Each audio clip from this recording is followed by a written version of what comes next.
Boa noite e seja bem-vindo ao VetSmart TV. Esta noite transmitiremos a quarta e última palestra do Fórum Online VetSmart de Nutrição, que ocorreu ao longo deste mês de outubro. Eu sou o Thiago De Rogatis, o seu apresentador.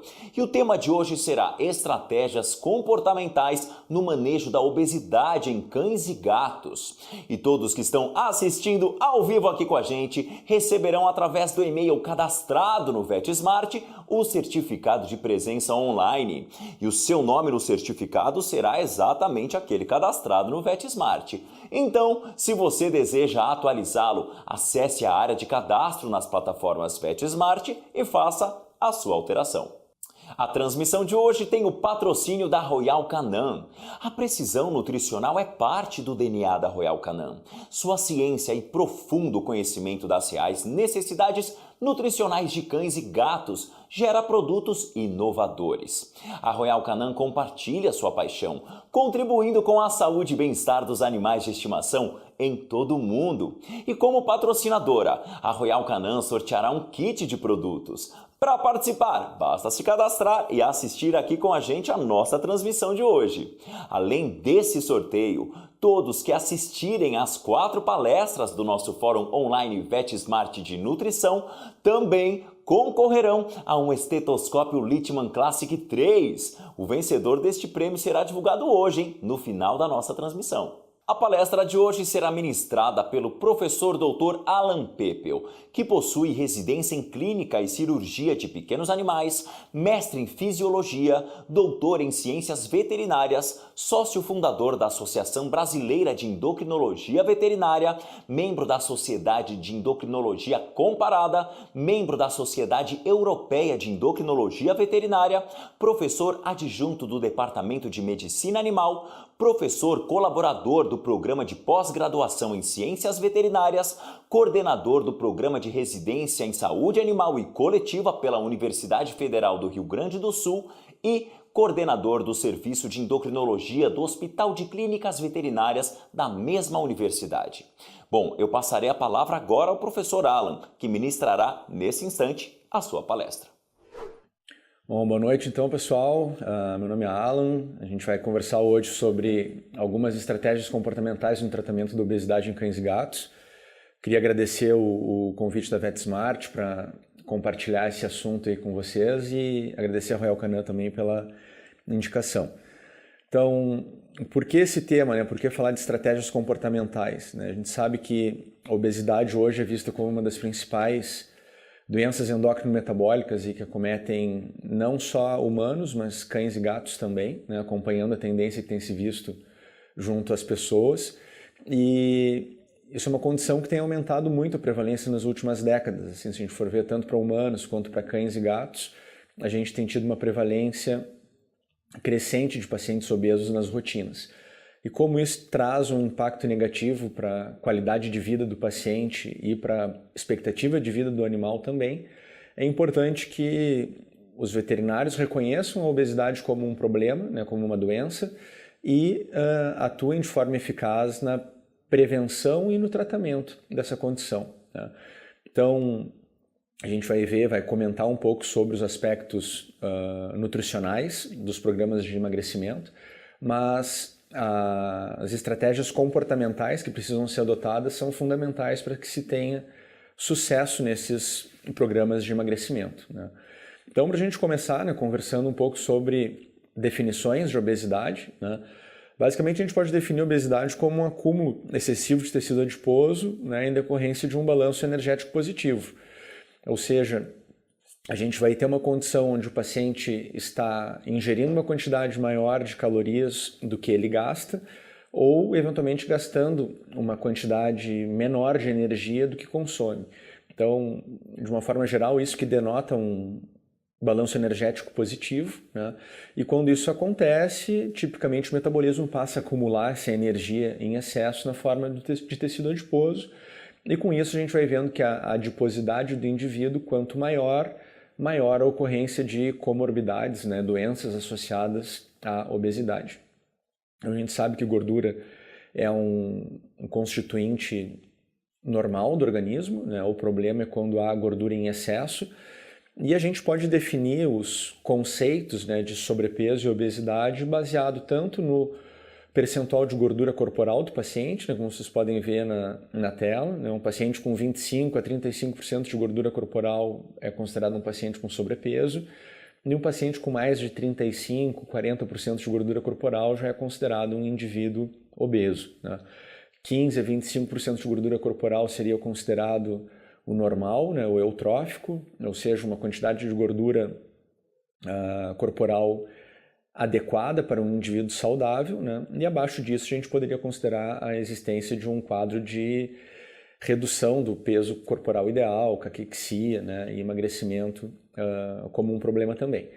Então, o ideal é um equilíbrio ao redor do peso eutrófico, e a gente também pode considerar o peso ideal do paciente como um ponto de partida para classificar o indivíduo com sobrepeso ou obesidade. Né? Então, 15 a 20% acima do que seria o peso ideal, a gente considera o paciente com sobrepeso, e um paciente com 30 ou mais por cento do seu peso ideal, a gente considera esse indivíduo como um indivíduo obeso. Né? Do ponto de vista epidemiológico, a gente vai observar que tem uma questão genética importante, né? Isso especialmente na espécie canina. Algumas raças são sabidamente mais predispostas à obesidade, muitas raças de caça, né? Como o labrador, o beagle, por exemplo. Mas do ponto de vista genético, né? Hoje em dia já se reconhecem algumas mutações genéticas no labrador que predispõem ao ganho de peso, predispõem a um apetite depravado, né, e uma tendência grande a ganho de peso. Então, essas questões chamam atenção porque quanto maior a predisposição genética do indivíduo à obesidade, mais difícil eventualmente vai ser estabelecer um programa de emagrecimento para esse animal. E também são raças que, por a gente já pré-conhecer essa predisposição, vale bastante a pena trabalhar na prevenção do surgimento da obesidade. Para gatos, a gente não tem nenhuma raça que tenha uma predisposição, mas os domestic short hairs, aí, né, os gatos de pelo curto, acabam sendo os mais afetados. Com relação à idade, né, tanto para cão quanto para gato, a gente vai vendo que conforme o indivíduo vai envelhecendo, vai havendo um aumento na incidência de obesidade na população. Né? Isso está muito associado com o declínio do metabolismo do paciente ao longo dos anos, surgimento de outros problemas médicos que muitas vezes vão fazendo esse animal ficar menos ativo, mas mantendo uma mesma ingestão alimentar, o que vai favorecendo o ganho de peso. Mas também a gente tem uma questão de que quanto mais velho o animal está, normalmente as pessoas da família tendem a ficar um pouco mais permissivos com relação à alimentação e passam a ver cada vez mais aquele animal como um membro da família, como um ancião, como um velhinho que precisa, né, receber uma atenção maior. E muitas vezes as pessoas tendem a expressar esse afeto, essa atenção maior na forma de alimento para o animal. E esse é um dos fatores que mais justifica também o sobrepeso nos pacientes. Né? Se a gente for pensar aqui na última linha, aqui sobre fatores sociológicos, né, essa questão do antropomorfismo excessivo acaba sendo um fator importante, tanto para cão quanto para gatos. Né? Muitas vezes as pessoas veem o animal como um membro da família, eles realmente são membros da família hoje em dia, mas a gente tem que entender que um cão é um cão, tem o seu metabolismo canídeo, um gato é um gato, tem o seu metabolismo felino, e isso deve ser respeitado. E do ponto de vista afetivo, né, nós humanos temos a tendência de expressar afeto dando alimento. Né? Então isso é uma das coisas que a gente tem que tentar mostrar para os tutores e criar consciência com relação à necessidade de mudança deste hábito. Né? Com relação a outros fatores, né, a gente vê que o gênero e castração acaba afetando de forma diferente cães e gatos. Né? A gente tem visto a incidência de sobrepeso e obesidade maior em fêmeas caninas, principalmente fêmeas castradas, enquanto que com felinos, né, o problema acaba sendo maior com os machos castrados. Né? Então a castração acaba sendo um fator de risco importante. E aí tem diferentes teorias que justificam essa tendência, né? Uma delas é a teoria de que há uma redução do metabolismo do paciente após a gonadectomia, né? A retirada dos hormônios sexuais do metabolismo do paciente pode, de certa forma, reduzir o metabolismo e predispor a ganho de peso. Também é conhecido o efeito da castração sobre o apetite, então há uma tendência dos animais a aumentarem o apetite após a castração. Isso é especialmente importante para a espécie felina, né? E com isso há uma tendência natural ao ganho de peso. E muitas vezes o animal castrado tende a diminuir o seu nível de atividade. Isso também é mais claro, mais bem documentado na espécie felina. Então a gente vê um macho inteiro e um macho castrado. O macho castrado tende a se tornar um animal mais tranquilo, mais sedentário. E se associado a isso ele tem um aumento de apetite e a quantidade de alimento que é ofertada a esse gato não é controlada, reduzida, fatalmente ele vai ter uma situação de balanço energético positivo e vai acabar ganhando peso. Com relação à espécie canina, os estudos são bem controversos ainda sobre a castração reduzir o nível de atividade do animal. Tem uma série de evidências recentes apontando que isso, na maioria das vezes, não acontece, pelo menos nos primeiros 6 meses, 1 ano após a castração.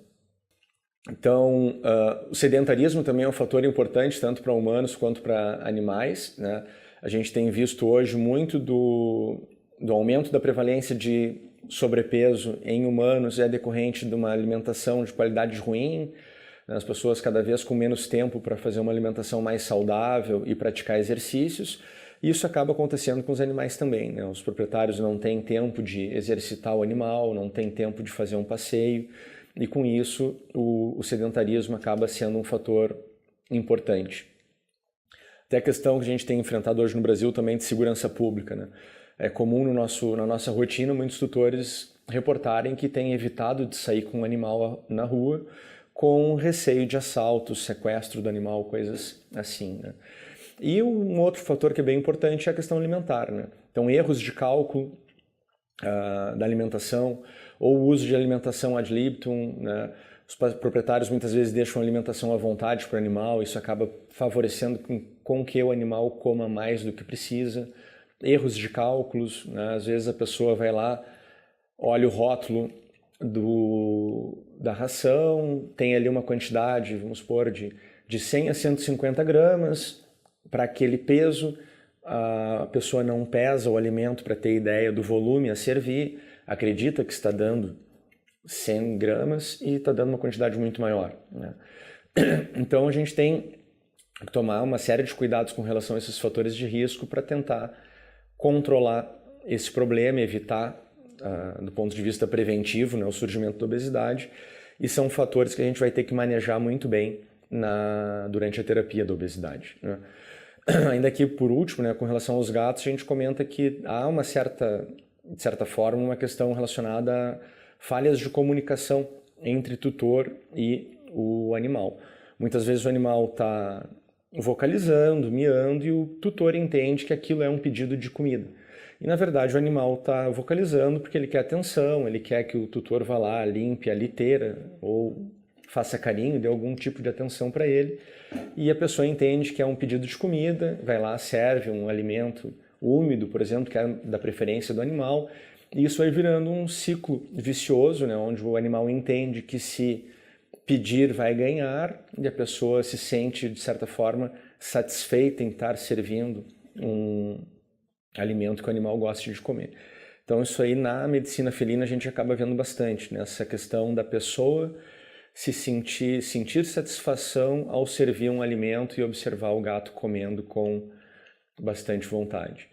Então, o diagnóstico da obesidade ele é relativamente simples, apesar da gente ter disponíveis uma série de mecanismos e técnicas para dar esse diagnóstico do ponto de vista de pesquisa, né, técnicas mais apuradas.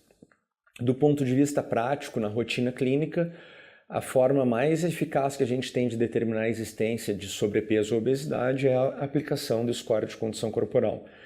Então esse score ele já foi validado com relação à quantidade de gordura corporal dos animais. Então a gente sabe que quanto maior o score de condição corporal do paciente, maior é o percentual de gordura corporal. E aqui a gente pode ver nessa tabela, né, que existem 2 classificações, 2 escalas, uma que propõe a classificação dos pacientes numa escala de 1 a 5 e uma outra escala que propõe a classificação dos pacientes numa escala de 1 a 9, né, sendo 3 o score ideal dentro de uma escala de 1 a 5, e dentro da escala de 1 a 9, o score 5 é considerado o eutrófico. Então, se a gente perceber ali as figurinhas que estão do lado desses números, né, a gente propõe que o animal considerado eutrófico seja um animal que a gente, ao olhar, define como um animal magro, né? Esse é o considerado saudável. Então, são animais que a gente vai ver a descrição do perfil, né? São animais que têm acidentes ósseos facilmente palpáveis, né? Os ossos, as vértebras, os ossos da pelve, né? As costelas. Quando a gente faz uma palpação do tronco do animal, é fácil de identificar esses ossos, né? É um animal que tem uma cintura, uma silhueta abdominal bem definida, bem evidente, tanto na vista dorsal quanto na vista lateral, né? E tem aí uma discreta quantidade de gordura abdominal, mas uma quantidade bastante pequena, que é considerada aí dentro daqueles 15, 20% de gordura corporal tida como ideal. Então, acima disso, a gente começa a ver que os animais que têm sobrepeso ou obesidade vão ficando com essa cintura abdominal cada vez menos evidente, né? E por isso que é importante a gente fazer essa avaliação do paciente tanto na vista dorsal quanto na vista lateral, né? Porque alguns pacientes podem, numa vista dorsal, não demonstrarem de forma evidente a perda de silhueta abdominal, mas quando a gente olha eles de lado, a gente percebe uma evidente perda dessa silhueta. Então, isso aí é uma técnica que a gente agrega informações visuais com informações que a gente vai tirar através da palpação do paciente. Então, além de olhar, a gente deve palpar, né? E conforme a gente vai vendo o aumento da adiposidade do indivíduo, a gente pega um indivíduo com score corporal 9, por exemplo, numa escala de 1 a 9, vai ver que é difícil sentir e perceber as costelas do animal, os acidentes ósseos são difíceis de ser palpados, né? A silhueta abdominal foi completamente perdida e agora, na verdade, ele chega a ter um abaulamento do abdômen, né? E muitas vezes esses pacientes têm acúmulos de gordura mais específicos em determinadas regiões, como, por exemplo, base da cauda, tórax, né? Região cervical, e a gente consegue perceber em alguns animais padrões distintos de deposição de gordura. Então, alguns animais têm uma deposição de gordura subcutânea mais intensa no tronco, outros mais na região da pelve, outros têm uma deposição uniforme por todo o corpo, outros pacientes têm uma deposição mais intraabdominal do que subcutânea, aí potencialmente a gente pode ter alguma doença endócrina de fundo, como um hiperadrenocorticismo, né? Então, essas informações visuais são relativamente fáceis de serem documentadas, né? Com a palpação a gente consegue refinar esse score de condição corporal do paciente e eventualmente definir que um animal não é nem 7 nem 8, por exemplo. Eventualmente eu posso ficar na dúvida e dizer que aquele animal tem um score de condição corporal 7,5, por exemplo. Quando a gente usa escala de 1 a 5 é mais comum usar esses meio pontos, né, dentro da escala. Então o animal não é 4, mas também não é 5, eu posso usar um score 4,5 para esse indivíduo. Isso é importante que toda a equipe esteja bem treinada, né, com a determinação dessa escala, porque com frequência a gente vai ver que vai haver discordância entre o score dado por avaliadores diferentes para um mesmo paciente. Então, dentro de uma equipe de trabalho, em um hospital, em uma clínica, é importante que todo mundo tenha mais ou menos a mesma ideia sobre classificação de score de condição corporal, para que o monitoramento do score de um paciente durante uma internação prolongada ou durante o acompanhamento dele ao longo de sua vida tenha uma classificação uniforme no registro das informações do paciente. Esse aqui é um dado que é muito negligenciado, na verdade, nas fichas clínicas. E isso a gente não está falando aqui de Brasil, é uma questão que mundialmente tem sido documentada, a negligência da classe veterinária com o adequado registro do peso do paciente e do seu score de condição corporal ao longo da vida, né? Então, essa questão nutricional é considerada um dos sinais vitais hoje em dia, né? E é muito importante que seja adequadamente registrado, né? Não só o peso do animal, mas o seu score de condição corporal ao longo da vida. Então, com isso, a gente consegue identificar tendências de ganho de peso, que deve servir como um alerta para entender o que pode estar acontecendo que justifique o ganho de peso desse paciente, assim como tendências de perda de peso e emagrecimento ao longo da vida, podem ser identificadas e sinalizar que algo de ruim está acontecendo com esse paciente.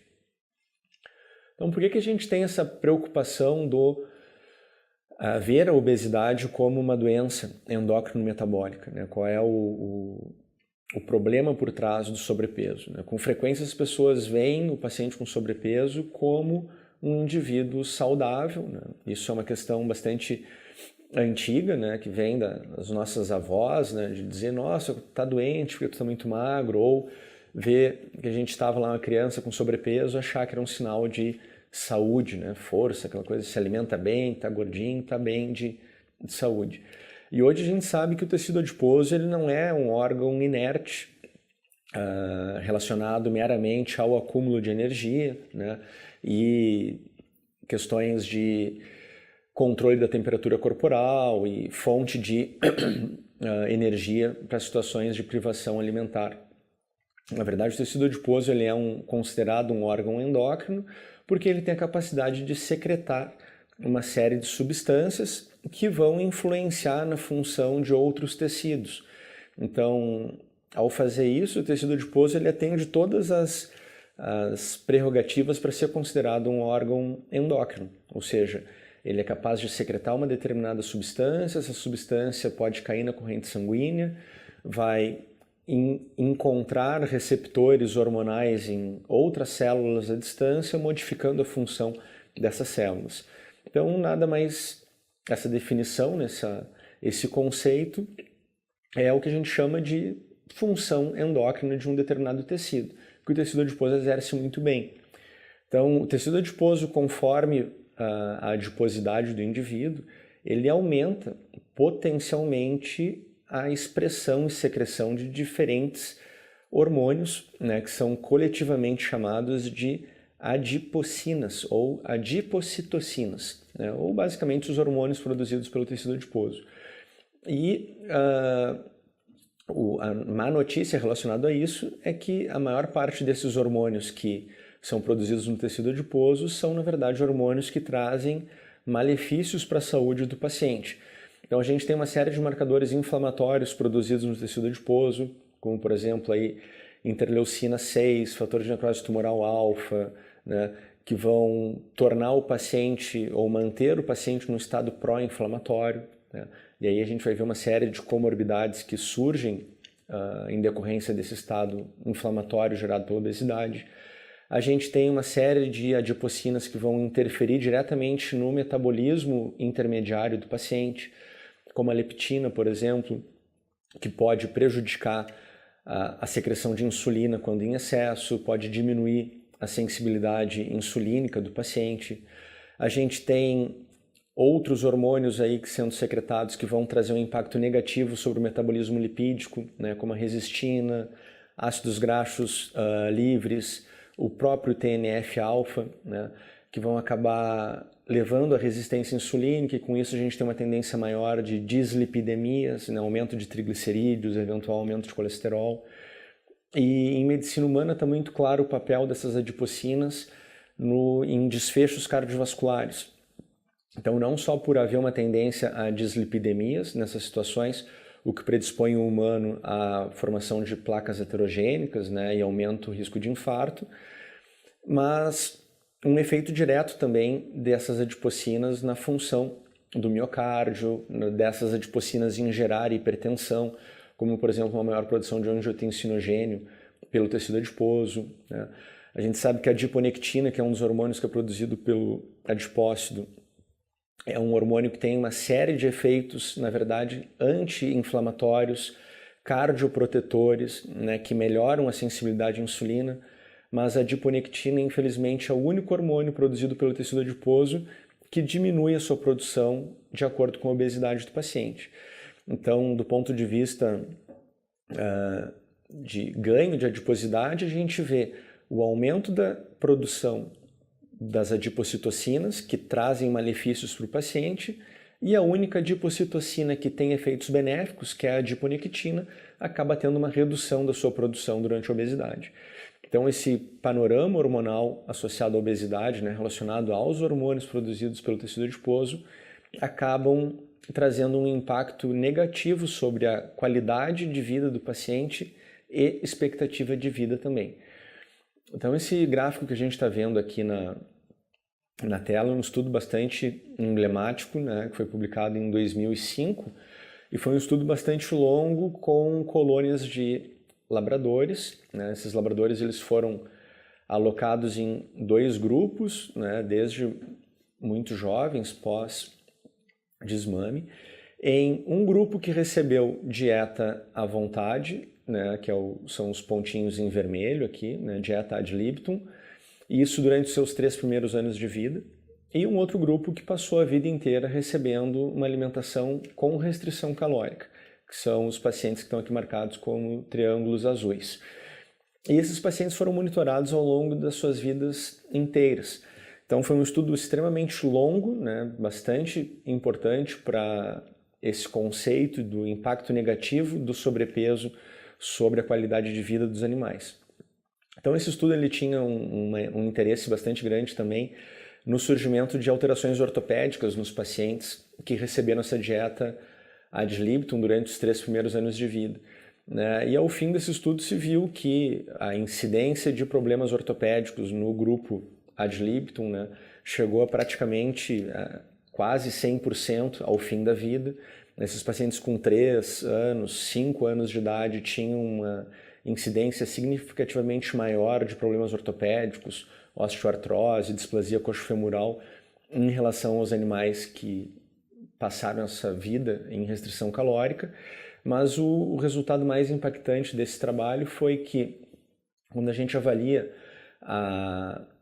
o tempo de sobrevida médio desses pacientes, né, a gente observa de forma bem clara aqui que os indivíduos que viveram a vida inteira em restrição calórica, se a gente voltar um pouquinho aqui e olhar a distribuição dos pontos azuis, né, o que a gente vai ver é que eles passaram a maior parte das suas vidas com um score de condição corporal considerado eutrófico ou até considerados um subpeso, né? Animais com um peso um pouco abaixo do que seria considerado ideal. E eles tiveram uma média de sobrevida, né? Uma idade média ao óbito de 13 anos. Né? Ao passo que os animais do grupo ad libitum, que apesar de, a partir dos 3 anos de idade, terem passado a receber uma alimentação controlada, eles tiveram livre acesso à ração só durante os 3 primeiros anos, a maior parte deles desenvolveu um sobrepeso e viveu a maior parte das suas vidas com scores de condição corporal elevados, né, entre 6 e quase 9 ali. E associado a isso, eles tiveram não só uma incidência muito maior de problemas ortopédicos, uma menor qualidade de vida, mas também uma expectativa de vida média inferior. Né? Então esse é um dos principais argumentos que a gente usa também para motivar os tutores a aderirem aos programas de emagrecimento, né? Salientando que a gente vai promover não só uma melhor qualidade de vida para o paciente ao evitar os problemas médicos associados à obesidade, mas que também a gente vai ter uma chance grande de oferecer ou proporcionar uma maior expectativa de vida para esse paciente ao mantê-lo magro ao longo de toda a sua vida. Então aqui nesse slide a gente tem uma série de problemas médicos que são associados à obesidade, então a gente vai ver que são os mais diversos, né, desde problemas metabólicos, né, e é muito clara a associação da obesidade com resistência insulínica no cão e no gato, né, muito clara a associação da obesidade com o risco de diabetes aumentado para o gato. Para o cão isso é ainda um pouco controverso, mas a gente tem uma série de evidências na literatura corroborando no sentido de que a obesidade é um fator de risco importante para diabetes na espécie canina também. Né? A lipidose hepática é um problema muito mais sério em pacientes com obesidade, né, na espécie felina. Se a gente passar aí para o grupo das moléstias ortopédicas, a gente sabe que a obesidade é um fator de risco importante para ruptura de ligamento cruzado, para doença de disco intervertebral, para fraturas condilares, displasia coxofemoral, né, osteoartrite. E não só é um fator de risco, como também o tratamento da obesidade frente à presença dessas condições vai melhorar bastante a recuperação do paciente. Né? A gente pode considerar, por exemplo, o programa de emagrecimento uma das terapias conservadoras mais efetivas para tratamento da dor crônica de um paciente com osteoartrite, por exemplo. A redução de peso do animal é uma das coisas que mais vai trazer conforto para esse paciente, potencialmente reduzindo o uso de anti-inflamatórios e analgésicos, por exemplo. Então são situações que a gente vê que a obesidade age não só como um fator predisponente, mas também a presença da obesidade associada a essas condições. Quando a gente trata a obesidade, a gente melhora bastante a qualidade de vida do animal. Isso a gente pode passar também para os problemas cardiorrespiratórios, né? Animais que têm intolerância ao calor, intolerância ao exercício, raças braquicefálicas, pugs, bulldogs, potencialmente vão ter uma incidência menor de manifestações desses problemas se manterem magros, né? Animais com colapso de traqueia, por exemplo. Um dos tratamentos conservadores mais eficientes é promover o emagrecimento do paciente. Asma, bronquite crônica são condições inflamatórias que em medicina humana estão muito associadas ao estado de sobrepeso. Em medicina veterinária a gente já tem um bom apanhado de evidências apontando nessa direção também, né?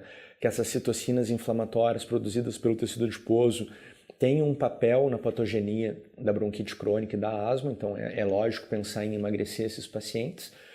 Além disso, a gente tem uma série de alterações funcionais, né? Imunossupressão, maior risco anestésico, né?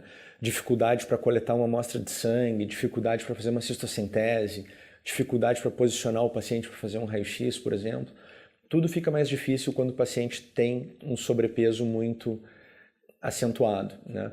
E a gente tem aí algumas questões relacionando neoplasias e obesidade, né? Para a medicina veterinária já há uma associação bem clara entre obesidade e tumores mamários e entre obesidade e carcinomas de células de transição na bexiga. Então, são associações estatísticas, né? Às vezes a questão da patogenia não é tão clara, mas um dos efeitos que a gente sabe relacionados ao tecido adiposo é que o tecido adiposo ele pode alterar a esteroidogênese do paciente de certa forma. Então, o tecido adiposo ele tem a capacidade de promover interconversão de certos hormônios esteroides. Então, uma das questões que é clássica associada à obesidade é a expressão da enzima aromatase, que converte androgênios a estrogênios no tecido adiposo. Então, essa questão da associação da obesidade com tumores mamários, né, tem muito esse viés da paciente com sobrepeso, mesmo castrada, eventualmente está tendo uma conversão maior de androgênios produzidos na adrenal a estrogênios no tecido mamário, por estar com uma adiposidade elevada, expressando aromatase ali, e esse estrogênio produzido localmente está tendo um efeito mitogênico sobre a mama, induzindo neoplasia. Né? Só um exemplo dos malefícios por trás do sobrepeso. Além disso, questões dermatológicas, no animal com sobrepeso ele fica mais propenso a infecções, seborreia. Os felinos tendem a reduzir o comportamento de grooming, então aquela pelagem vai ficando mais oleosa, mais feia, vamos dizer assim, mais bagunçada. E as questões urogenitais, né? A gente tem uma incidência maior de incompetência do esfíncter urinário em pacientes com sobrepeso, né? Tem uma maior predisposição a cálculos de oxalato de cálcio, maior incidência de distocia em pacientes com sobrepeso. Né? Então, todas essas condições, né, nos motivam a entender a obesidade como uma doença endócrino-metabólica. Então, por isso que a gente argumenta nesse sentido que a obesidade traz um prejuízo à qualidade de vida do paciente e potencialmente pode reduzir a sua expectativa de vida. Então, essa primeira parte da nossa conversa aqui é muito mais para tentar mostrar, né, os malefícios da obesidade, mostrar alguns fatores que podem estar associados ao ganho de peso, né, coisas que a gente tem que identificar para poder prevenir o surgimento desse problema, mas também para tratar de forma efetiva a obesidade. Então, dentro desses determinantes da obesidade, a gente comentou sobre essas questões genéticas, né, são coisas que a gente não tem como interferir. O estado gonadal do paciente é importante, a gente comentou que a castração é um fator de risco bastante considerável, porém os benefícios da castração, na minha opinião, ainda são superiores aos eventuais malefícios, né? Então vale a pena sim seguir promovendo castração nos animais. A questão é que após a castração animal tem que ter uma quantidade de alimento controlada, né? Porque a gente sabe que vai aumentar o apetite, vai diminuir o gasto energético, há uma tendência ao sedentarismo Então, essa associação entre castrei o animal, ele vai ganhar peso, isso só vai acontecer se eu não regular o alimento. E por isso que a gente diz que o fator humano acaba sendo o principal determinante do sobrepeso. Então a gente vai ver que é a pessoa que vai determinar o quanto esse animal vai receber de alimento, né? Eventualmente vai abusar dos extras, né? E com isso vai acabar promovendo um balanço energético positivo. É o humano que vai definir se esse animal vai fazer mais ou menos exercícios, promovendo um enriquecimento ambiental ou promovendo uma rotina de passeios, de atividades físicas para esse indivíduo. E também a questão comportamental, como a gente comentou lá no slide sobre fatores de risco para a obesidade, né? Essas questões do antropomorfismo, as questões de expressar afeto através de alimento, né? E o abuso de extras na alimentação, né? Que são comportamentos da pessoa que acabam determinando o sobrepeso do paciente. Então o foco do nosso tratamento para a obesidade deve ser na pessoa, no tutor, né? E por isso que o tema dessa palestra é justamente esse, né? Que estratégias comportamentais a gente pode lançar mão para favorecer o sucesso no tratamento da obesidade. Então aqui a gente tem 5 passos, né, que a gente considera os pontos principais a serem observados para que se tenha sucesso, né? Então passa pela conscientização do tutor, o cálculo das necessidades calóricas, né? A escolha de uma dieta adequada, a prática de exercícios e estratégias de modificação do comportamento do animal e do tutor também. Então a conscientização do tutor acaba sendo uma das tarefas talvez mais difíceis da gente manejar em consultório, né? Uma questão importante a ser levada em consideração é evitar o uso da palavra obeso, né? Principalmente quando o proprietário do animal é obeso também.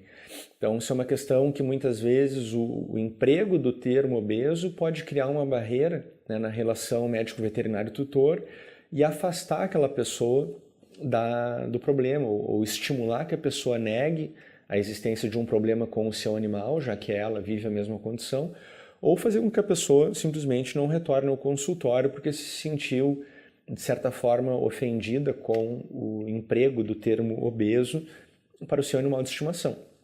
Então é importante tentar usar subterfúgios, como usar palavras, olha, ele está acima do peso, ele está gordinho demais, ele está muito fofinho, tentar usar palavras mais amenas, né, que não criem esse impacto, né, tornem a situação um pouco menos, vamos dizer, talvez agressiva com relação ao contato com esse tutor.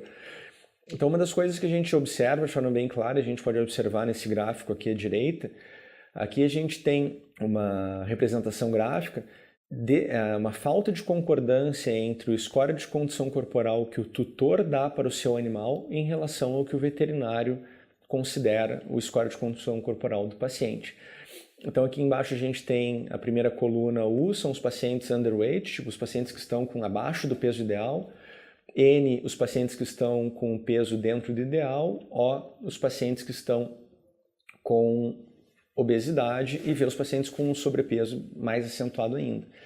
Então se a gente observar aqui a coluna O, né, a gente vai observar que uma boa parte dos proprietários, né, quase 50% deles, ele subestima o sobrepeso do seu animal. Então, enquanto o veterinário considera aquele animal com sobrepeso ou obeso, na opinião do tutor, o peso daquele paciente está dentro do normal. Quando a gente mostra uma planilha, uma escala de score de condição corporal para esses tutores e pede para ele classificar que score de condição corporal o seu paciente está, o que esse gráfico nos mostra é que um potencial grande de tutores, cerca de metade deles, tende a subestimar o grau de sobrepeso do seu animal. O paciente tem um score de condição corporal 9, o tutor vai lá e acha que aquilo é um score de condição corporal 7.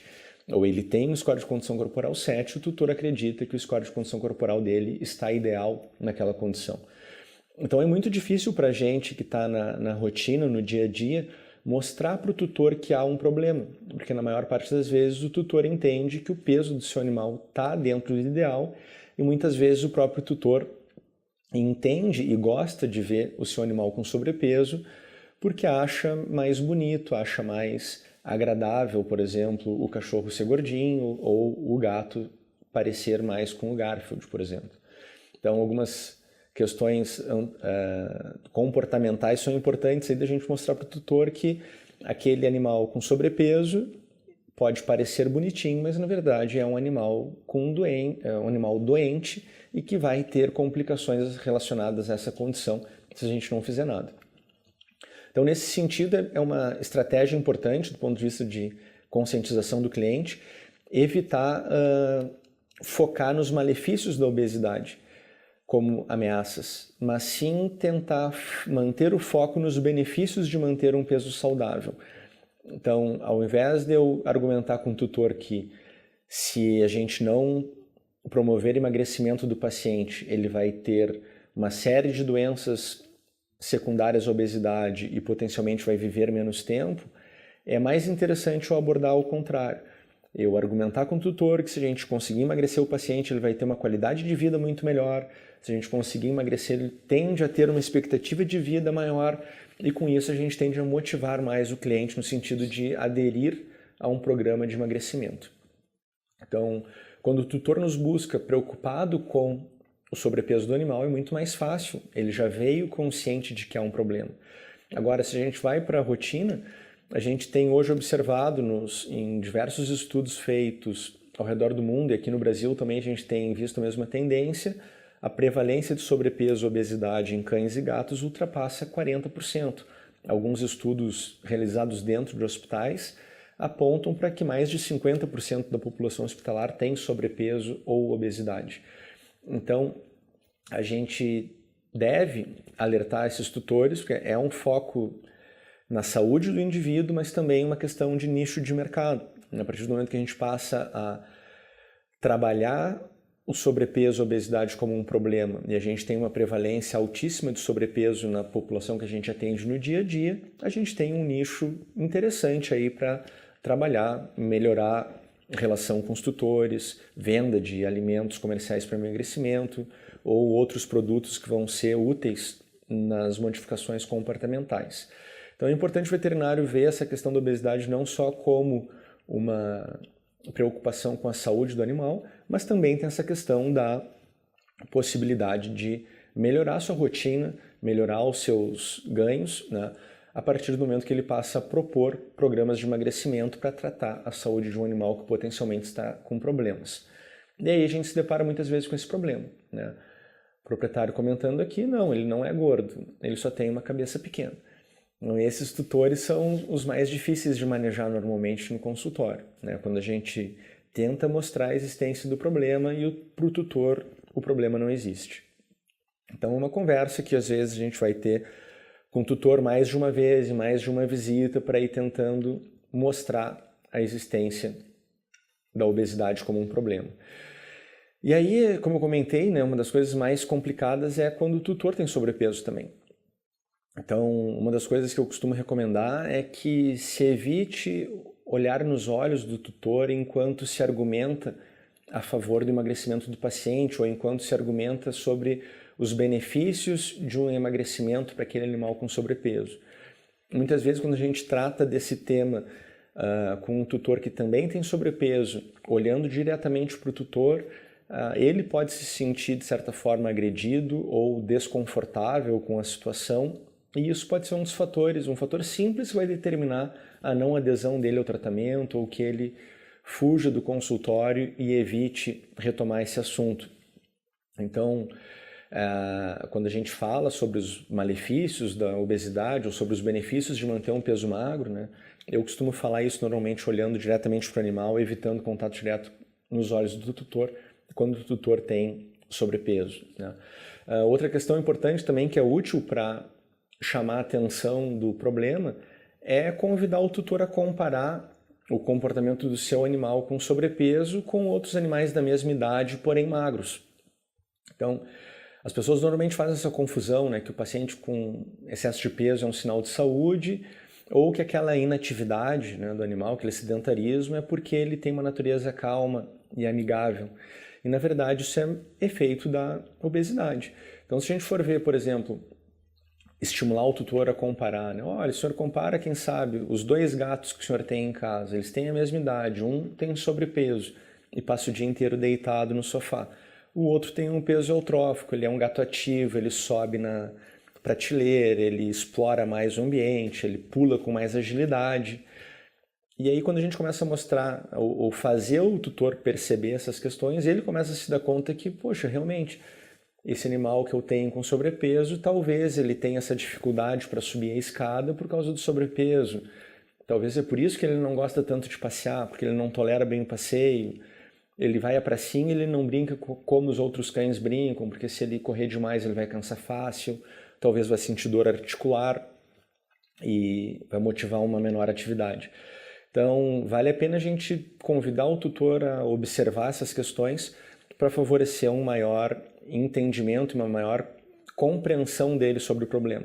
Então, quando a gente usa essa abordagem, né, acaba sendo mais efetivo no sentido do tutor realmente se dar conta de que o problema existe. Né? Uma outra analogia interessante, né, e aqui tem um chartzinho que a Royal Canin preparou, uma campanha de prevenção e tratamento de obesidade anos atrás, né, é fazer analogia com o peso das pessoas.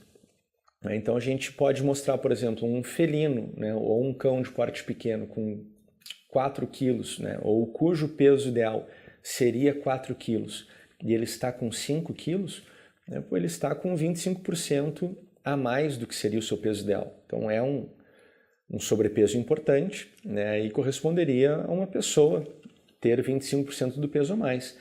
Então, no meu caso, por exemplo, eu com 80 quilos, 25% do meu peso a mais, eu estaria falando para vocês aqui com 100 quilos.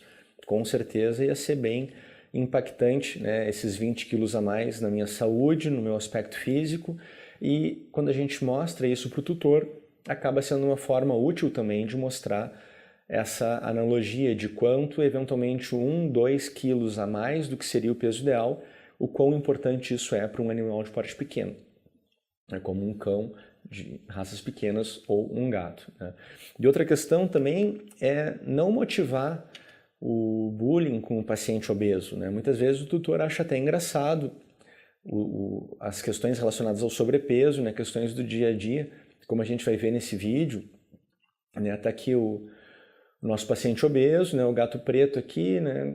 Tá incomodando a contactante dele. Ele é tão gordo que ele dá uma cambalhota para trás ali depois de ser atacado. Isso não está nem perto de ser considerado um comportamento normal para um felino. A gente observa ele tentando caminhar agora, fica nítida a dificuldade decorrente das artroses que ele tem, secundárias ao sobrepeso. Né? A gente consegue ver a pelagem mal cuidada, uma certa disqueratose, né? E tudo isso são complicadores associados à obesidade. Então o tutor acha engraçado isso. Né? Nosso gato ele chega a dar cambalhota de tão gordo que está. Mas são coisas que a gente não deve motivar o tutor a achar engraçado, né? E sim chamar atenção que há um problema grave por trás. Né? Esse vídeo é do Guilherme Carvalho, né? Veterinário endocrinólogo que atua lá em Porto Alegre, que cedeu gentilmente o vídeo para essa apresentação. Então, outra questão importante a gente observar é o papel dos petiscos no sobrepeso. Né? Normalmente o tutor refere que, nossa, o animal ele não come tanto assim, né, para ter esse sobrepeso todo. Mas se a gente estimular esse tutor a fazer um levantamento, né, de tudo que o animal come durante o dia, a gente vai observar que há um excesso de calorias que estão sendo proporcionadas pelos extras que o animal recebe. Então é importante estimular que o tutor faça um adequado relato do que está sendo administrado. Então se a gente usar, por exemplo, essa tabela, a gente vai ver que uma série de alimentos que os tutores costumam usar no dia a dia, como por exemplo, eu usei um pedacinho da salsicha para dar o comprimido, ou eu dou uma banana de manhã para administrar uma certa medicação, ou eu dou uma fatia de presunto enquanto eu estou comendo o meu café da manhã, por exemplo, a gente vai ver o impacto calórico que esses pequenos extras têm no dia a dia. E ali no fundo, no final da tabela, a gente já consegue observar, por exemplo, né, o chuchu cozido, a abobrinha cozida, o quão baixo em caloria esses alimentos são. Então depois a gente vai retomar esse ponto, né, mostrando como a gente pode usar esses legumes como uma possibilidade de permitir que o tutor siga oferecendo algum extra à dieta durante programas de emagrecimento. Aqui eu chamo a atenção, por exemplo, para um biscoito canino. Né? Dependendo do tamanho do biscoito, um biscoito tradicional pode ter até 90 calorias.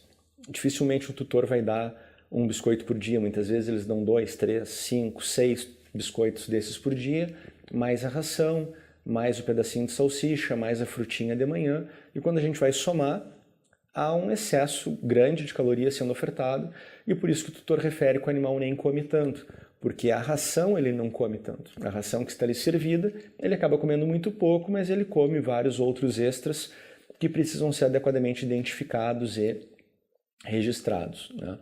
Uma das coisas que eu costumo fazer para estimular esses tutores a serem francos, né, e sinceros com relação ao que estão dando, o que está sendo dado de extras, é questionar sobre o que está sendo ofertado e simplesmente ir fazendo os meus registros na ficha clínica do paciente, sem olhar para o tutor, sem expressar nenhuma reação de julgamento com relação ao que ele está dizendo.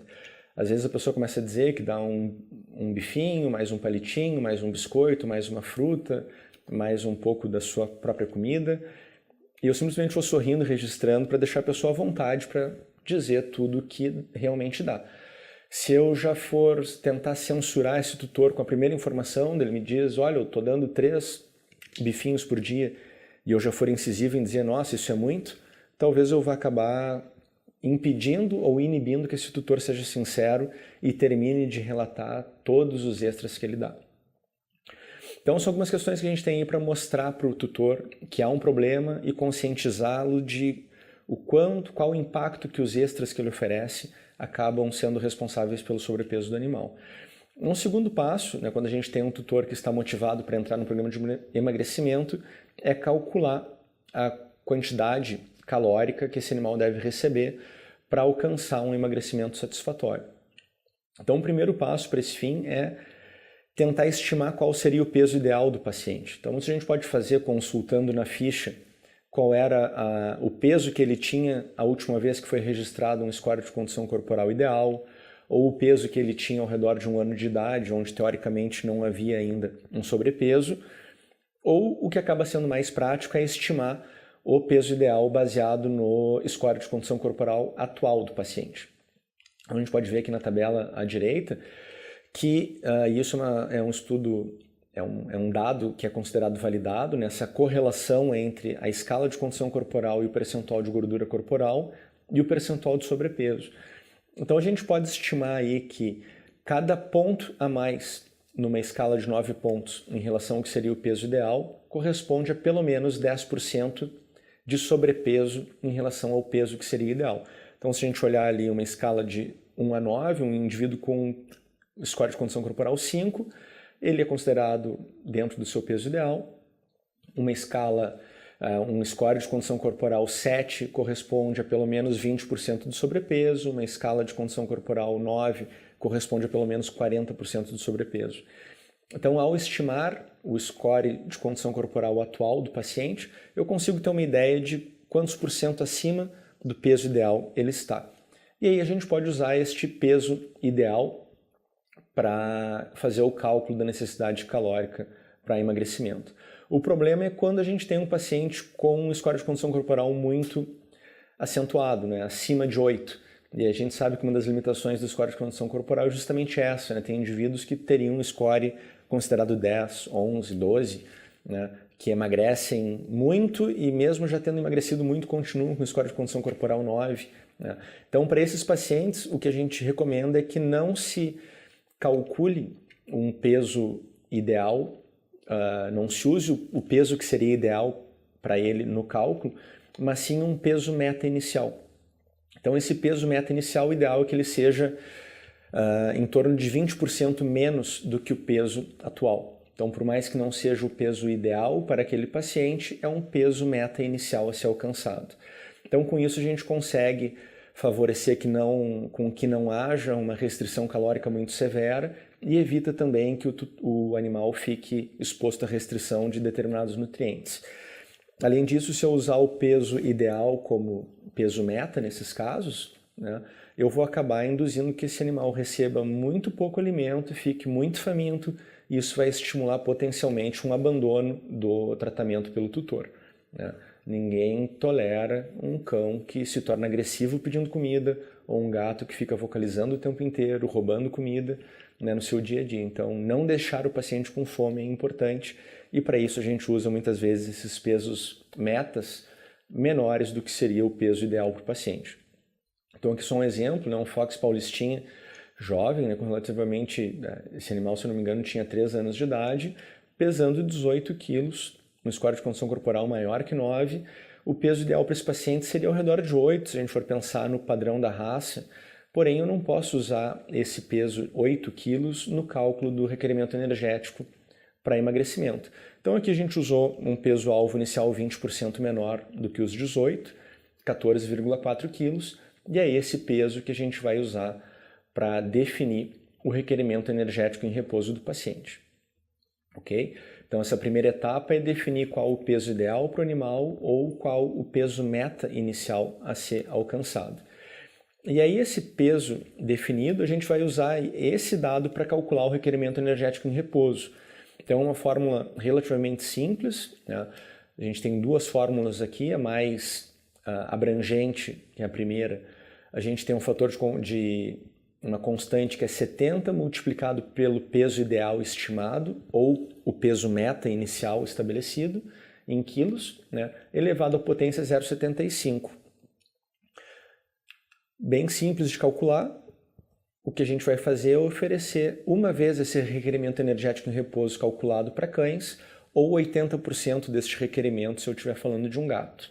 Okay? A segunda fórmula ela não usa essa elevação potencial, né? Então, o fator de conversão ali, a constante é 30 vezes o peso ideal estimado, ou peso meta inicial, mais 70. Essa segunda fórmula ela não deve ser usada em pacientes com menos de 5 quilos ou pacientes com mais de 25 quilos, porque aí a gente começa a ter uma certa dispersão do dado e pode submeter esse animal a uma privação energética excessiva ou eventualmente estar oferecendo uma quantidade de calorias insuficiente para promover perda de peso. Okay? Então, definido esse requerimento energético em repouso, a gente vai fazer um cálculo simples, né, que nada mais é do que uma regra de 3, usando a informação da energia metabolizável do alimento que eu estou utilizando. Então, aqui nesse exemplo, a gente tem um dálmata com 25 quilos e com um score de condição corporal estimado em 7.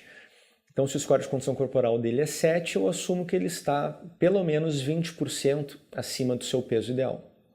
Então, se o peso atual dele é 25, 20% desses 25 é 5 quilos, eu estou colocando aqui como peso ideal para esse paciente 20 quilos. Então, é esse 20 que está sendo inserido ali na fórmula. Nesse caso, eu estou usando a fórmula de baixo, então estou usando 30 vezes 20, né, 20 quilos, que é o peso meta para esse paciente, mais 70, eu defini ali um requerimento energético em repouso de 670 quilocalorias por dia. Então, como a gente comentou, um cão a gente começa ofertando uma vez esse requerimento energético.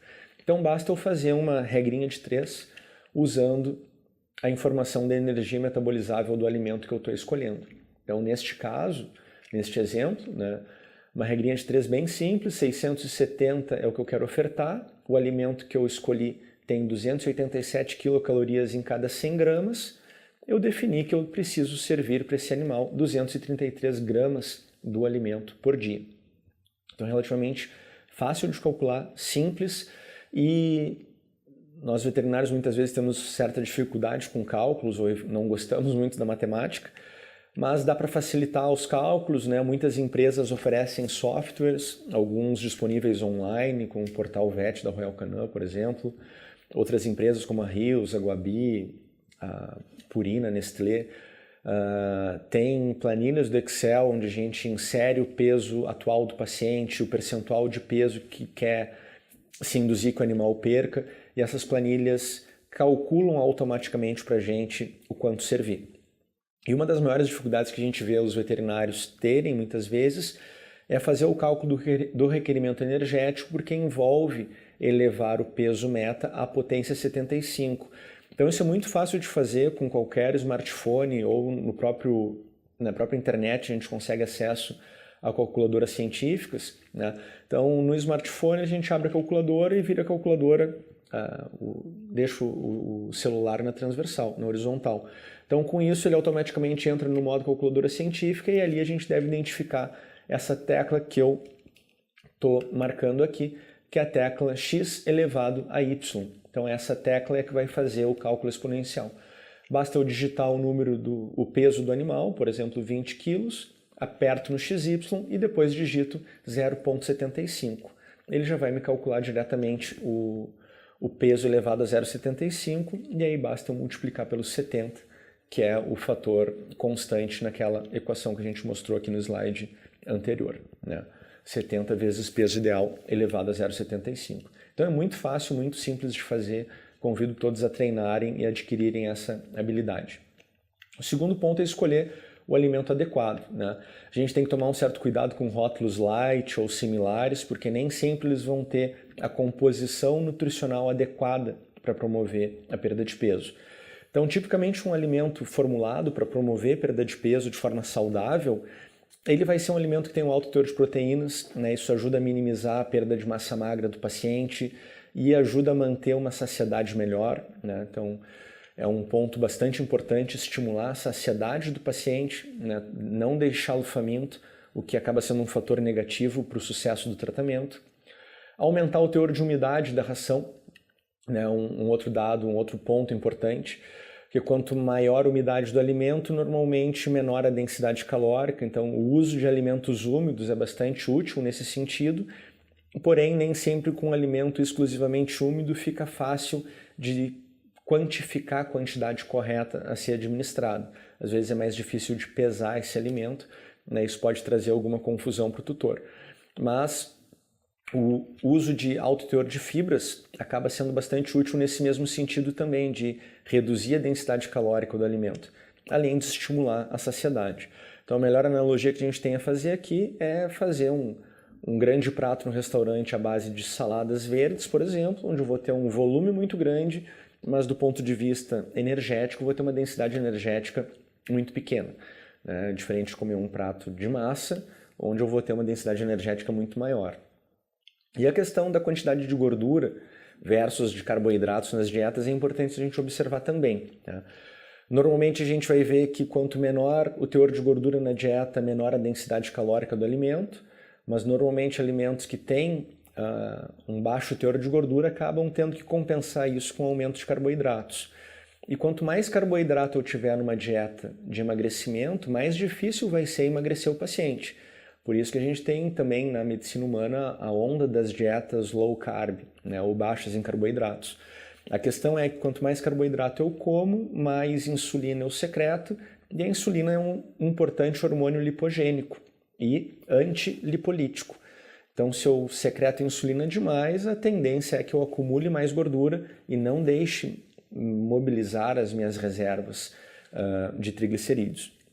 Então, por isso que normalmente a gente vai ver um padrão das dietas para emagrecimento com um teor de proteínas elevado, um teor de gordura relativamente alto, até para manter uma melhor palatabilidade das rações em virtude do alto teor de fibras que elas têm, associado a um teor reduzido de carboidrato simples, né? Então a gente aumenta carboidrato complexo, né? As fibras tendem a ter um efeito de retardar a absorção da glicose, formam uma espécie de filme no intestino que vai não só retardando a absorção de nutrientes, mas também estimulando saciedade e mantendo esse animal mais a fim de se manter no tratamento, né? Então, o uso desse tipo de alimento também costuma ter suplementação de alguns microelementos, como a L-carnitina, que vai favorecer o aproveitamento dos ácidos graxos como fonte de energia, né, nas mitocôndrias, e suplementação de ômegas, né, que acabam tendo um efeito antiadipogênico interessante também. Então, esses alimentos eles também têm uma composição que favorecem que, mesmo servindo uma quantidade pequena do alimento, eu não vou estar expondo esse paciente a nenhuma não vou estar expondo a desnutrição de nenhum elemento micro ou macro. Então, para felinos isso é muito importante, né? Se eu tenho um paciente com sobrepeso na espécie felina, é muito importante eu cuidar o uso de um alimento específico para perda de peso para evitar que ele fique em restrição de proteínas, por exemplo, o que pode acabar aumentando o risco dele vir a ter uma lipidose hepática durante esse emagrecimento. Então, Definido o cálculo do requerimento energético em repouso do paciente e a quantidade de gramas do alimento que eu vou oferecer, é fundamental que a gente pese esse alimento para definir a quantidade correta. E é importante salientar que os potes dosadores que a gente tem, mesmo os produzidos pelas diferentes marcas, eles tendem a ser imprecisos. Então, eles não devem ser utilizados para esse fim. Determinar a quantidade do alimento baseado em número de xícaras é extremamente impreciso. O tamanho da xícara vai variar, borda cheia ou borda mais rasa.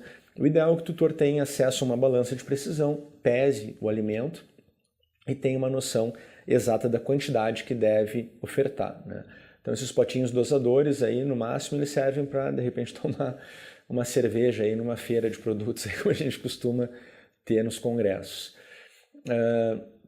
Outras dicas importantes é estabelecer uma meta clara de evolução junto ao tutor, explicar qual seria o peso ideal para aquele paciente e o peso meta inicial que a gente está adotando naqueles pacientes mais gordinhos, explicar a pressão de emagrecimento semanal esperada. A gente tem dados que argumentam a favor de que o ideal seria perder 1 a 2% de peso, tanto para cão quanto para gato, por semana, mas a gente sabe que isso é relativamente difícil da gente conseguir obter. Na vida real, menos de 1% de perda por semana é considerado sucesso, desde que a gente observe que essa perda de peso semanal vem sendo constante.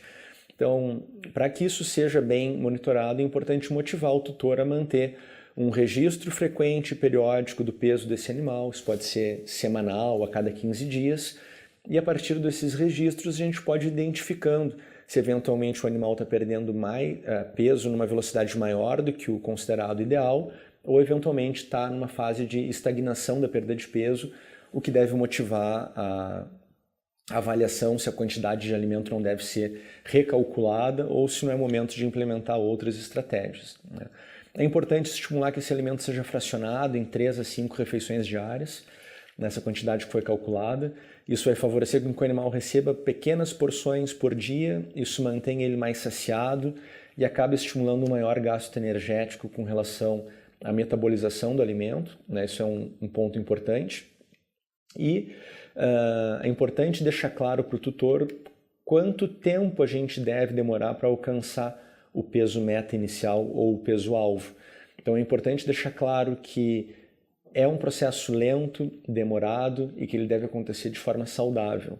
Então, estimando uma perda de peso ao redor de 1% por semana, a gente vai ver que, dependendo do sobrepeso do animal, a gente vai levar aí 2 meses, 4 meses, 8 meses, eventualmente até mais de 1 ano, num processo lento e gradual e progressivo de perda de peso para que isso aconteça de forma saudável.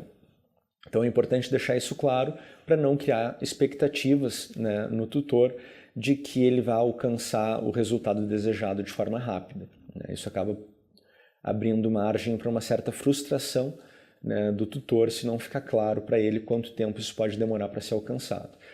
Então os exercícios físicos também eles são muito importantes nesse processo, eles vão ser um adjunto importante no tratamento. Eles devem ser introduzidos de forma lenta e gradual, para evitar lesões e aumentando a tolerância do paciente à atividade física. E eles têm uma série de benefícios, aumenta a massa magra do paciente, aumenta a termogênese. Quanto mais massa magra eu tiver, maior o meu metabolismo basal em repouso. Então eu gasto mais energia para me manter vivo, isso é bastante útil no processo de emagrecimento. Além de uma série de efeitos metabólicos aí que vão ser favoráveis na prevenção de complicações metabólicas, como favorecimento da redução da glicemia, melhora da resistência insulínica, estimula a redução da hipertensão e um aumento da taxa de lipólise pela prática de exercícios. E além disso, a gente vai ver que a prática de exercícios tende a melhorar bastante a condição geral do tutor e do animal. Então, muitas vezes, os tutores voltam motivados no sentido de ele está vendo que o animal está mais feliz, que o animal está tolerando melhor o passeio físico. Muitas vezes o tutor passa a ele também fazer atividade física e cuidar mais do seu peso, da sua saúde, quando a gente está abordando essas questões de sobrepeso com os animais. Então, lá no começo, eu acho que eu não comentei, mas vale a pena reforçar o papel do médico veterinário na saúde pública, na saúde das pessoas. Muitas vezes a gente vê que ao alertar o tutor sobre o problema do sobrepeso no seu animal de estimação, a gente acaba estimulando com que ele cuide mais da sua própria saúde. Então, por exemplo, para gatos isso é um pouco mais complicado.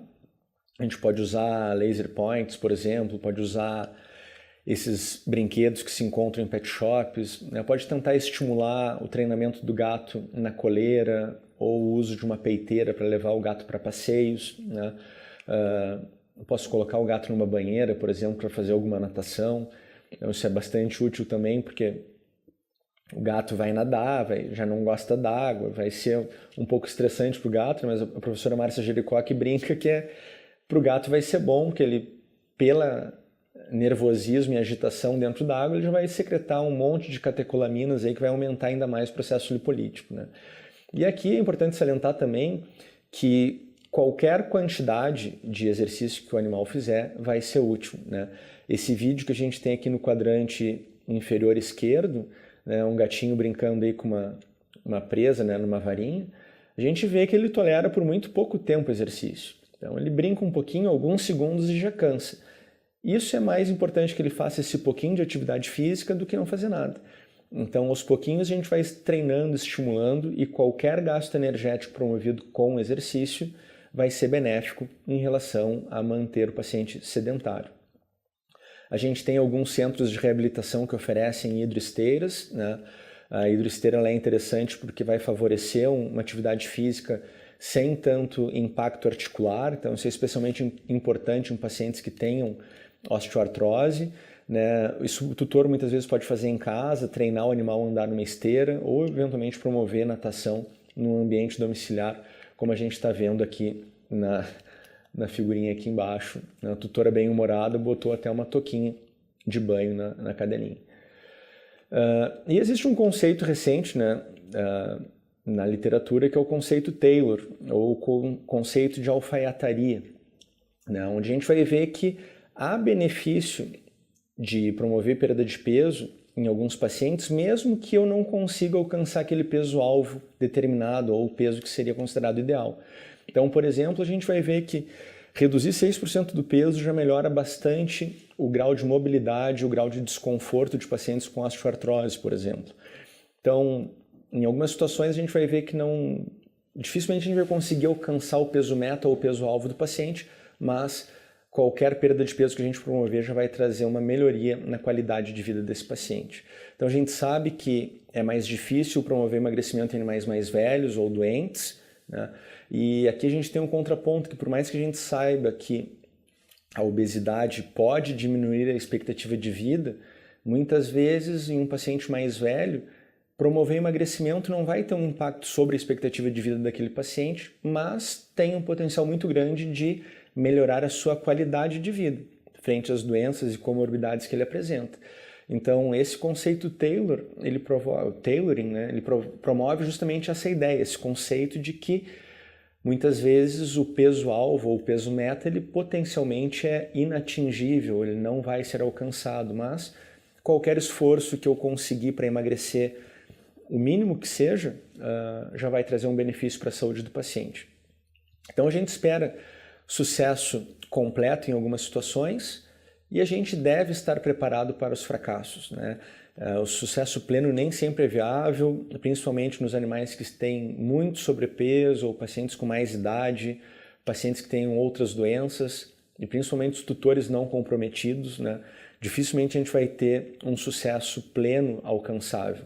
Então é importante estar preparado para isso, né? Nós como veterinários sabermos que isso deve acontecer num percentual grande de pacientes, né? E lembrar disso, muitas vezes o objetivo é simplesmente melhorar a qualidade de vida do paciente, né? E para isso uma perda mínima de peso, mas gradual, já pode ser o suficiente, né? Então essa lei do retorno diminuído é bem clara nesse sentido, né? Muitas vezes quanto mais tu investe em algo, menos tu recebe em troca. E isso em algumas situações é importante levar em consideração para entender os fracassos, né? Então, de uma forma geral, a gente tem que tentar manter esse cliente motivado durante o tratamento, né? Parabenizar cada pequena evolução que ele tiver, jamais julgar o cliente frente a insucessos ou recaída, aquele paciente que vinha perdendo peso e daqui a pouquinho ele ganhou peso de uma revisão para outra. A gente não deve julgar e sim conversar sobre casos parecidos, mostrar que Eventualmente é só uma questão de ajuste da dieta ou de aumentar o tempo de atividade física para voltar a ter sucesso, né? Isso são algumas formas que a gente tem de manter esse tutor motivado, né? Uma coisa interessante também é criar uma rotina de monitoramento na clínica de pacientes com sobrepeso. Então, por exemplo, se eu estou numa rotina geral e estou me propondo atender sobrepeso, obesidade e passar a usar isso como uma forma de aumentar o volume de atendimento da clínica, eu posso tentar começar a agendar o retorno desses pacientes todos com o mesmo horário, com o mesmo turno, para que esses tutores se encontrem na recepção da clínica ou do hospital, por exemplo, conversem entre eles sobre o quão difícil está sendo para eles, troquem suas experiências e também mostrem quanto sucesso eles estão tendo. Então, muitas vezes um tutor fala para o outro, olha, meu cachorro já emagreceu 10% do peso, e o outro pode ver aquilo, puxa, se ele está conseguindo, por que eu não estou? O que eu estou fazendo de errado? Então, essa rotina, né, esses encontros de gordinhos na clínica tende a ser interessante para favorecer uma maior adesão ao tratamento. É importante estimular que esses tutores façam um diário, como um exemplo que a gente tem aqui, e aqui vocês vão receber que tem aqui na última coluna, né, a coluna das confissões. Muitas vezes o tutor vai se sentir desconfortável de falar na consulta que o sucesso não houve porque ele segue dando algum outro extra, né, que não foi liberado na rotina.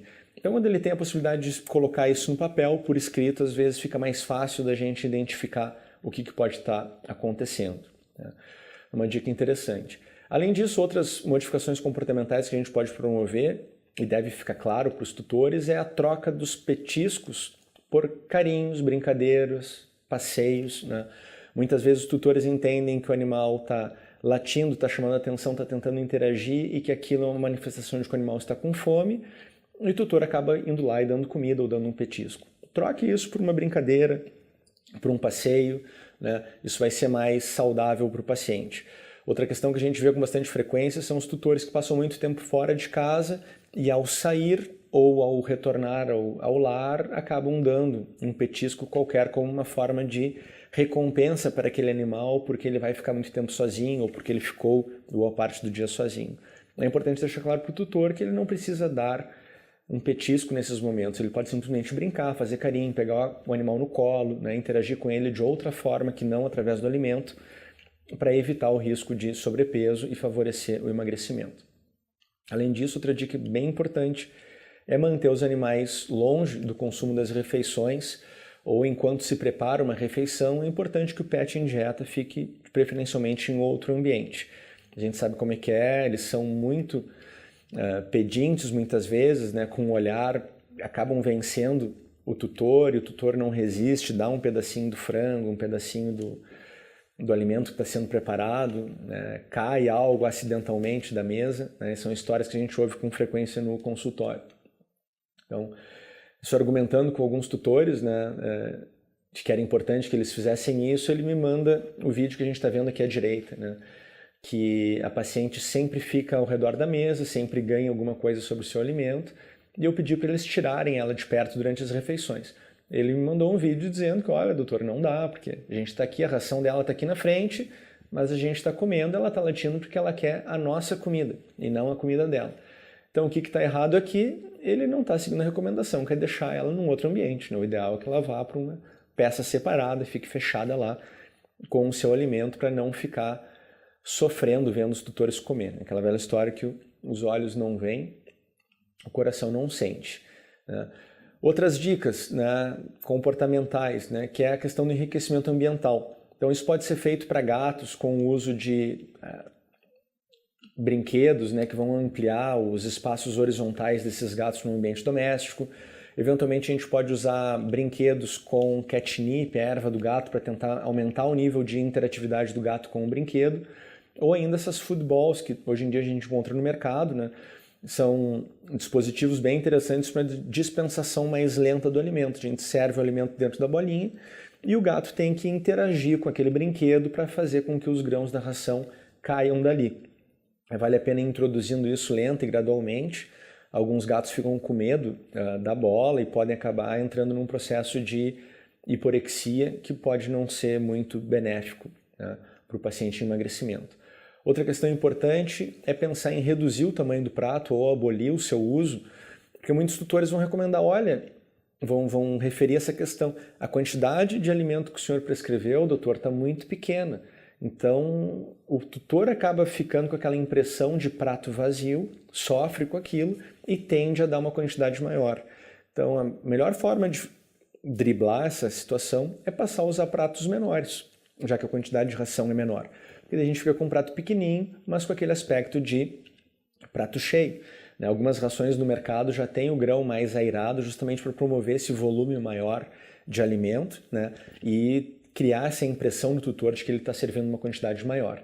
Ou simplesmente abolir o uso do prato. Então a gente pode usar o Kong, por exemplo, que é um dispositivo novo que se encontra no mercado, tu serve o alimento ali dentro, é muito parecido com uma football, o animal tem que interagir com o brinquedo para tirar o alimento de dentro, ou usar pratinhos que dificultem o acesso do animal à ração, ou colocar alguns jogos que a gente encontra na internet ou em algumas pet shops, né, onde o animal tem que abrir certas portinhas para conseguir ter acesso ao alimento. Com isso ele come mais devagar, se sacia de forma mais eficiente e acaba gastando uma energia importante para ingerir o alimento, o que é bastante positivo para promover perda de peso.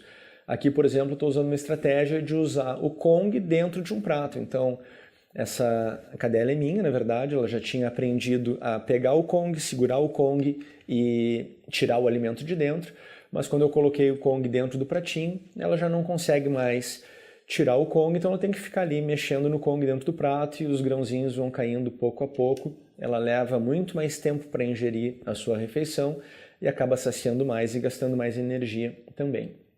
E uma questão que é bem importante salientar é a questão dos controles dos petiscos, né? Como a gente comentou lá no início, os extras que são administrados para esses animais acabam tendo um impacto importante na patogenia da obesidade e eles devem ser controlados durante o processo de emagrecimento. Porém, como muitas vezes o ato de dar um petisco para o animal acaba reforçando um elo entre o tutor e o animal, vale a pena a gente pensar em não proibir completamente o uso de petiscos, né? Porém, a gente tem que cuidar para que esses petiscos não sejam muito calóricos e que não ultrapassem um máximo de 10% do que a gente calculou como requerimento energético em repouso para aquele paciente. Ou, vamos supor, um exemplo daquele dálmata que a gente viu lá no início, que ia receber em torno de 670 quilocalorias por dia para alcançar o seu peso meta, eu poderia ofertar para ele em torno de 60, 70 quilocalorias na forma de petisco.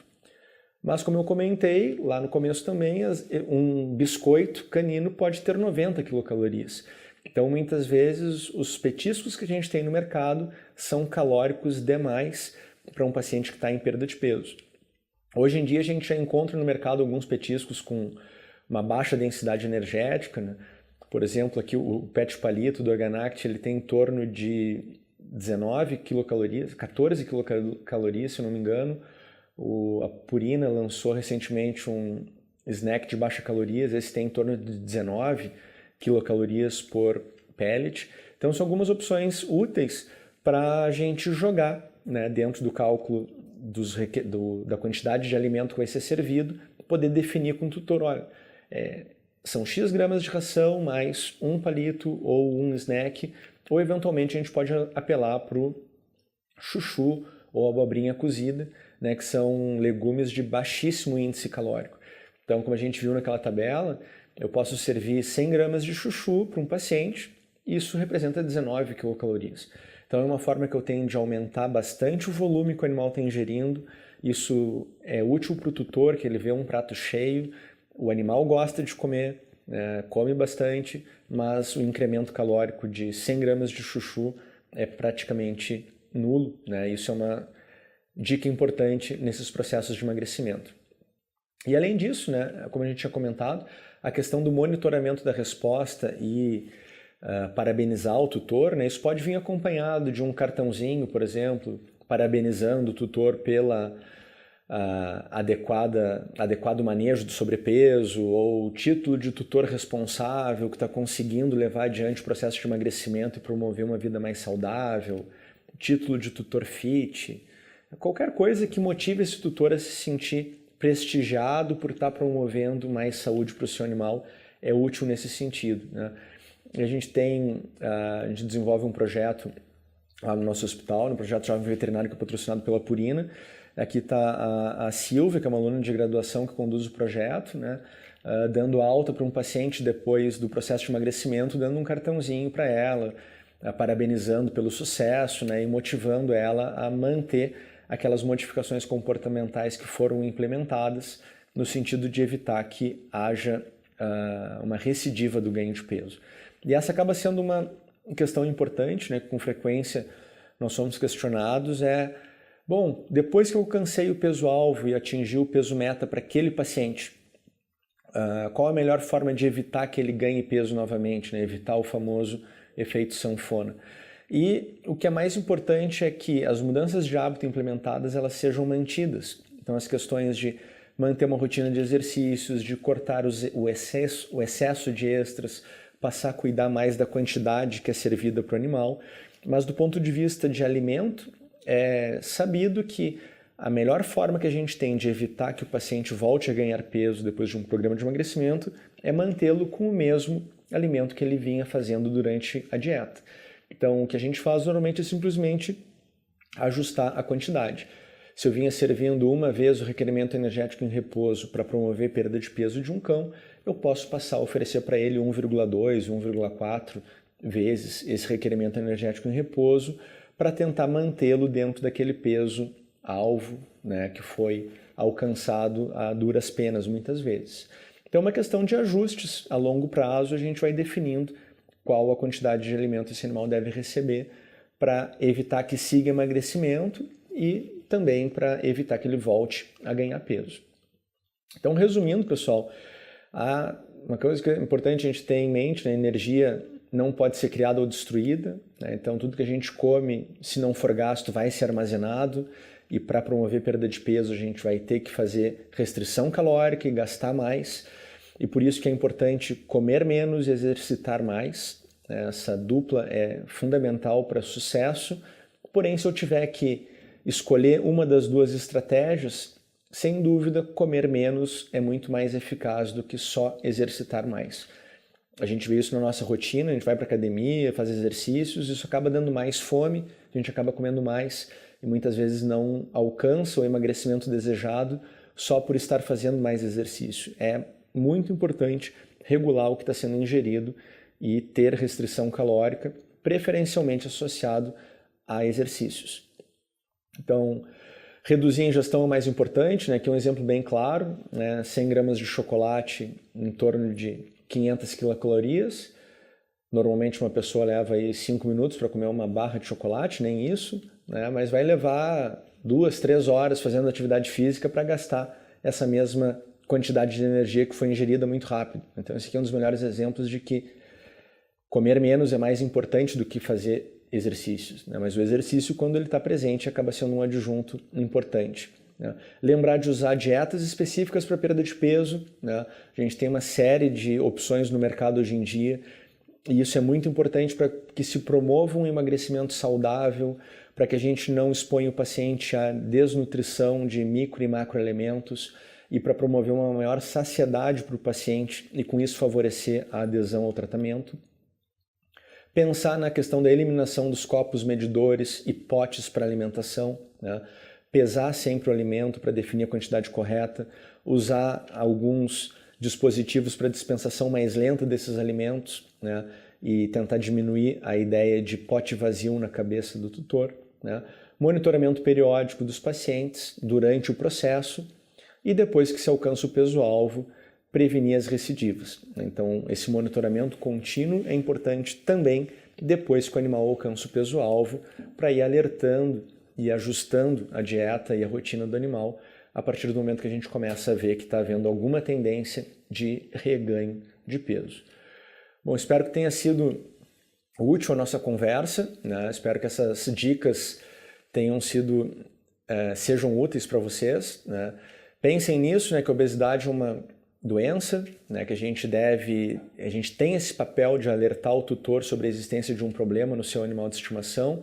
É importante usar todas as estratégias que a gente comentou aqui para termos sucesso nesses programas de emagrecimento, né? Mas sem dúvida a parte de modificação comportamental desse tutor junto ao seu animal acaba sendo tão ou mais importante do que o simples cálculo de uma quantidade de alimento a ser oferecido, certo?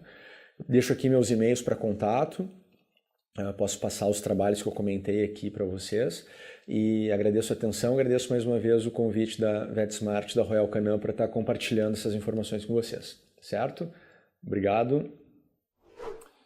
Muito obrigado, professor Alan. Agora nós vamos passar a palavra para a Larissa Drui, coordenadora de comunicação científica da Royal Canin, que ministrará agora a sua apresentação. Boa noite. Hoje nós vamos conversar um pouco sobre o manejo nutricional do gato e do cão obeso. Mas vamos lembrar que a obesidade é um excesso de gordura corporal que é suficiente para prejudicar as funções fisiológicas do organismo. E é um animal que está em um estado inflamatório crônico de baixa intensidade. E essa inflamação vai aumentar o risco para outras doenças, outras patologias. Por isso, é um animal que tem uma necessidade específica. E por isso, o alimento precisa abordar essas necessidades diferenciadas.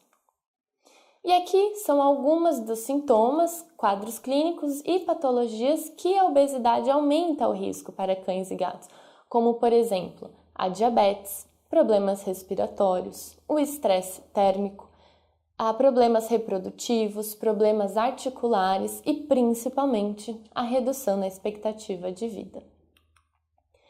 E qual que é o objetivo do protocolo de perda de peso para esse paciente? É atingir o emagrecimento saudável, através de alguns objetivos gerais, como atingir o peso ideal através da perda de massa gorda e não perda de massa magra. Então aqui a gente não quer perder musculatura e sim gordura. Não provocar a sensação de fome, então o protocolo de perda de peso precisa que o animal tenha uma qualidade de vida, precisa ser agradável para ele, por isso a sensação de saciedade é importante. E não ganhar peso novamente, conseguir manter o peso ideal. E o alimento para esse tipo de paciente precisa apresentar algumas características, como a baixa densidade energética, teor reforçado de proteínas, o alto teor de fibras, o suporte articular e nutrientes balanceados. Vamos começar então falando da quantidade calórica desse alimento. É importante que o croquete do alimento específico para o animal obeso, ele apresente uma diminuição na quantidade de calorias e uma diminuição na quantidade de gorduras, só que sem alterar a saciedade do paciente. Para isso, o croquete precisa apresentar algumas adaptações específicas e uma formulação diferenciada. E falando dessa adaptação do croquete, podemos dar exemplo de um croquete mais aerado. O croquete mais aerado aumenta o volume a ser fornecido, então vai aumentar também a saciedade no paciente. Isso é muito importante em dois aspectos. Primeiramente, para o cão e para o gato, porque é um animal que vai comer em volume, um volume legal para ele não vai ficar com fome, então ele vai ter uma qualidade de vida ao longo do protocolo de perda de peso, não vai ser aquele animal esfomeado. E é importante também para o tutor, porque visualmente ele está vendo que o animal não está passando fome. Porque o tutor, a adesão do tutor é muito importante no protocolo da perda de peso. Então, se ele enxerga que o animal está passando fome ou que está comendo um volume muito reduzido, muitas vezes ele abandona esse tratamento. Então, garantir a saciedade para o animal é fundamental. Outro ponto importante é o teor de proteína, que vai auxiliar na manutenção da massa magra do paciente. Também a proteína ela deve apresentar uma alta distribuição energética calórica vinda das proteínas. Perda de peso, a manutenção da massa magra e o maior tempo de saciedade também é reforçado pelo teor de proteínas.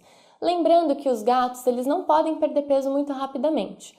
Por isso, uma dieta rica em proteína ela auxilia a diminuir o risco de desenvolvimento de lipidose hepática nessa espécie. As fibras também são essenciais no alimento do paciente obeso. Elas auxiliam na diluição calórica do alimento, melhoram a sensação de saciedade, a tornam mais duradoura, auxiliam no retardo do esvaziamento gástrico e melhora a estrutura e a consistência das fezes. E é muito comum também um animal obeso apresentar problemas articulares. Por quê? Porque a articulação está sobrecarregada devido a um excesso de peso. Por isso é importante que o alimento apresente nutrientes que são específicos e dão suporte à articulação, como a glicosamina e a condroitina. E mesmo assim, mesmo com essa redução calórica, redução de gordura, a gente precisa que o alimento ele seja balanceado e rico em macro e micronutrientes para atender todas as necessidades específicas daquele paciente e vai compensar o efeito da restrição energética durante o programa de perda de peso. E não só o alimento, a forma com que esse alimento é fornecido é muito importante.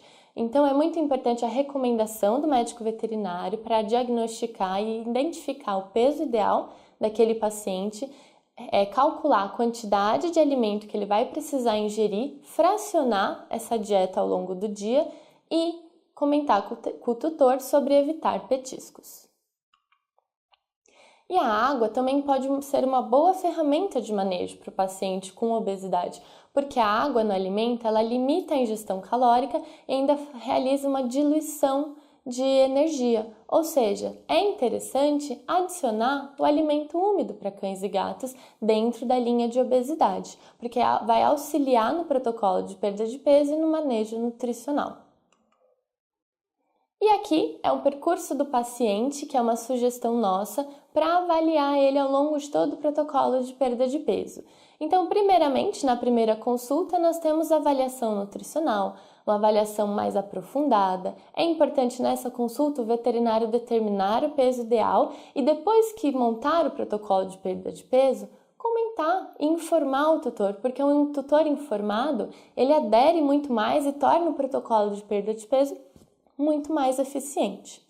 Depois disso, nós temos a monitoração. Então, é importante que ela seja feita a cada 7 a 21 dias. Isso vai depender do nível e do grau que está o paciente.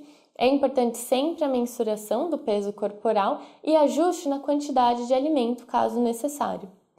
Depois, nós temos a conclusão, onde também deve ser repassada mais uma avaliação nutricional, uma avaliação aprofundada e detectar qual que é o novo alimento que o paciente deve ingerir e qual é a quantidade, para a gente fazer a conclusão assim que ele chegar no seu peso ideal.